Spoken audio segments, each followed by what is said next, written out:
Thank you, Mr. Vice President.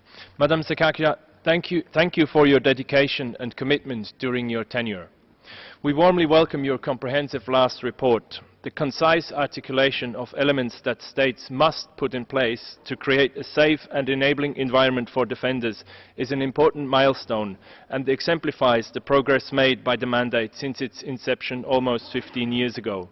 Today, the mandate is an important pillar of advice, support and protection for defenders around the world, especially when their national context is restrictive.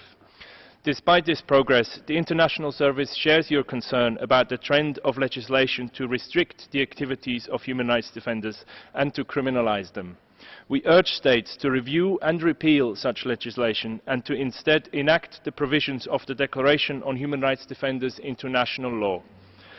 Your report also finds that human rights defenders, especially journalists, lawyers, trade unionists and those who work to promote women's rights and the rights of gay, lesbian, bisexual, transgender and intersex persons, face extraordinary risks. It highlights cases of defamation, attacks, detention, torture and even killings. The report also documents an increased incidence of violations against people and communities opposed to mining, construction and development projects, with protesters attacked by both states and non-state actors. Madam Sekagia, ISHR wishes to pose the following 3 questions.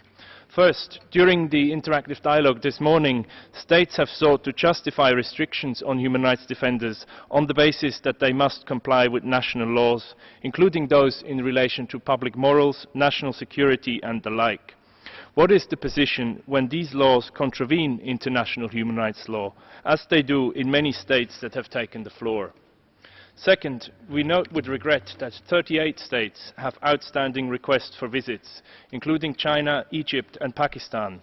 Some of these requests date back to more than a decade, and many of the non-cooperating states are members of the Council.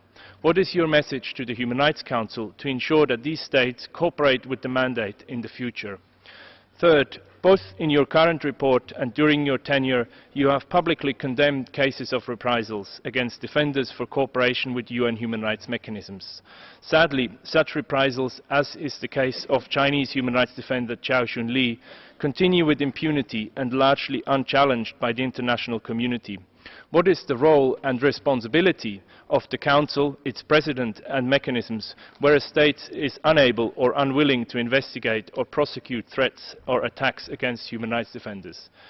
Finally, we thank you for your outstanding work in the mandate, and we look forward to working closely with your successor in ensuring that human rights defenders worldwide can work in a safe and enabling environment, free from hindrance, restrictions and attacks. Thank you.